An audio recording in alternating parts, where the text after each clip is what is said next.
you very much. Appreciate it. Good afternoon, everybody. Let's see if we have this one. Look at that. So why do we want to give social networking tools to public servants? Is there some pressing need out there for people to see exactly what public servants might Facebook about what they're having for lunch tomorrow? Or, you know, even better, spending taxpayer dollars crafting witty tweets about office life? I'm a little overfamiliar with the last one. I don't think so. What the world does need is a public service that can handle the increasingly complex, horizontal, and downright mushy problems being put to it, often with fewer minds to put to the task. Now, social networking tools can help us with that. And to understand in what way, I'd like you to spend a little time thinking about Elizabeth.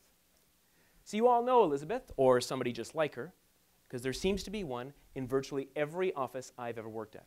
She could be the finance manager in Edmonton or a clerk in Antigonish, but she's also the first person many people turn to whenever something remotely technology-related goes wrong, usually about 5 minutes before the big meeting. Now, she doesn't wear a uniform typically, but if she did, and that uniform actually reflected her contribution to your office, they'd probably sew a cape to the back of the thing. Now, the skills that she is applying in those situations have nothing to do with her day job. In fact, she couldn't even be in the computer science category, even if she wanted to be. She doesn't have the related degree. She does it because she wants to. And she has saved you countless dollars in unrecorded IT support and arguably quite a bit of hair, because she chooses to share those otherwise untapped skills with you. She's not alone. Among all of your finance, HR, IT, and operations specialists of every sort that work in the Canadian Public Service, you're also going to find some talented writers, investigators, statisticians, public speakers, and countless other skill sets not remotely related to their day jobs. After all, the road to any given career is rarely ever a straight line. I mean, how many of your careers could best be described as perfectly linear, all in the same field?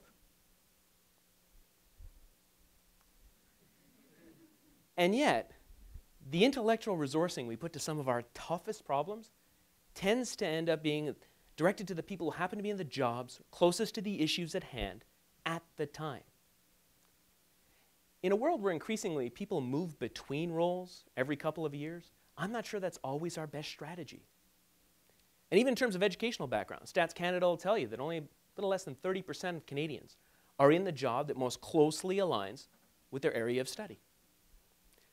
To be clear, I'm not challenging the concept of public service accountability. Taxpayer-funded public service, somebody somewhere has always got to be formally accountable for the decision. And we have hierarchies that handle just that. What I'm talking about is the size of the brain pool that those people get to access. Think of it this way. Let's say a forestry analyst out in Prince George, British Columbia, has the solution to a complex payroll issue being worked on in HQ. She is not going to tell them. Why? Because she has no idea the problem exists or have any expectation that anybody would ask her. Even if she could get through all that, they probably wouldn't take her too seriously because of the job she sits in today. She is a forestry analyst. What could a forestry analyst know about payroll? Which, on the surface, seems like a really reasonable question until you realize that it presupposes that her current job title tells you everything she's ever done. And we know that's not true for the majority of us. So instead, despite having the answer right there at our fingertips within our own ranks, those fine folks in Ottawa are going to have to recreate that particular wheel. I think we can do better. And this is where social networking tools can help.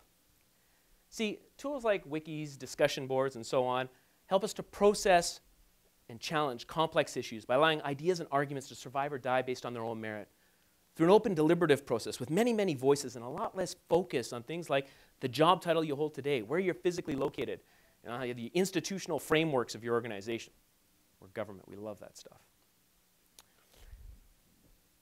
What it allows us to do is to, sort of like in the way that digital photography changed the way that you took pictures. We get awesome pictures because we took 350 pictures of our kid and that one turned out fantastic. this is what these tools can bring for us. Now, these are some of the many massive databases of information created for free by people like you and me. When the headlight on my car went out and I couldn't figure out how to get the cover off, don't laugh, it's actually a lot harder than it looks. It was a friendly video from some guy in California that got me through it.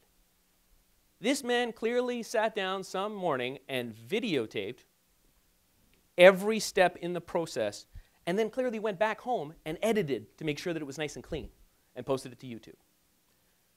Why does anybody do that? You're not getting paid, you don't own what you made, and as a nerd, I can pretty much guarantee you this stuff won't help you find a mate.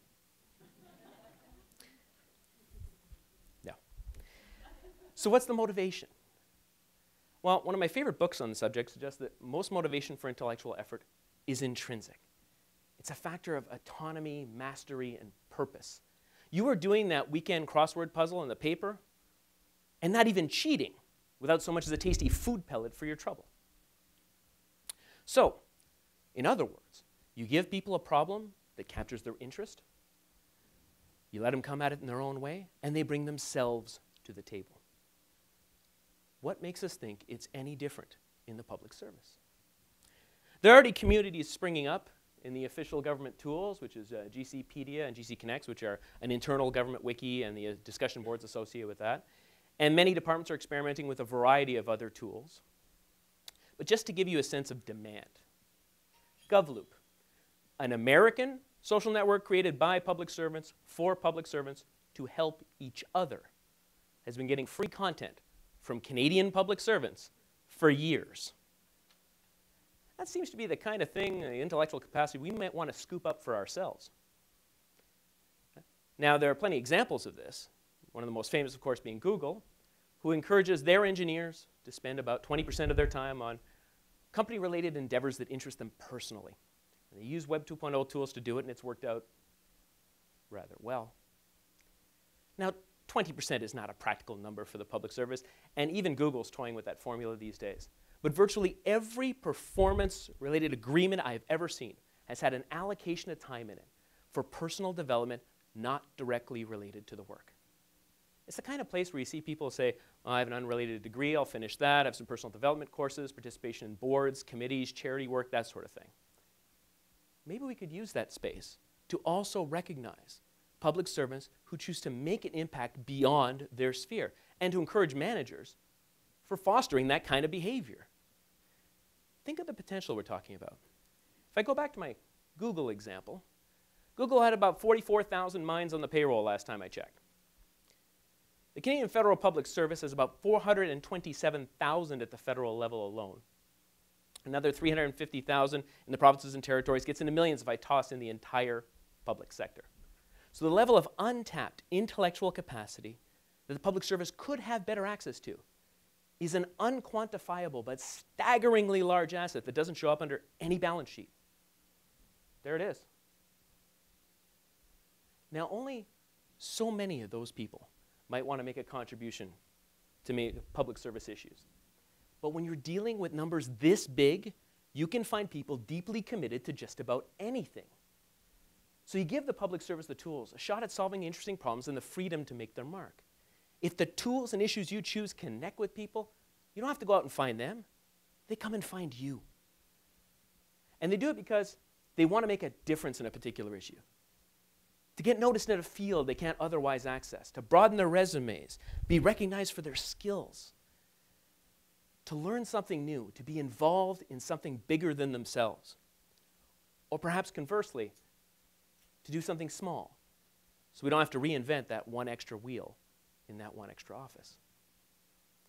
And that's great for these guys, but it doesn't really tell you why public service management might go for it. I mean, what evidence do we have that this would actually be good and useful?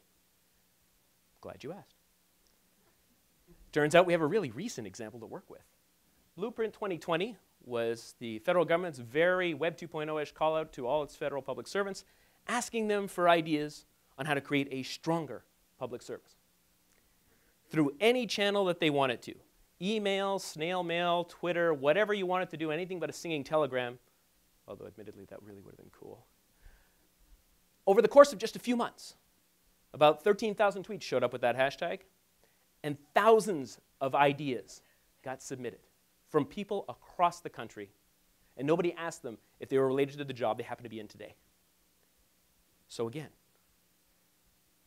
give people a problem that captures their interest, give them the freedom to come at it their own way, and they bring themselves to the table. It is no different in the public service. And the public service has people of every conceivable skill set, experience, background, and aptitude to draw from.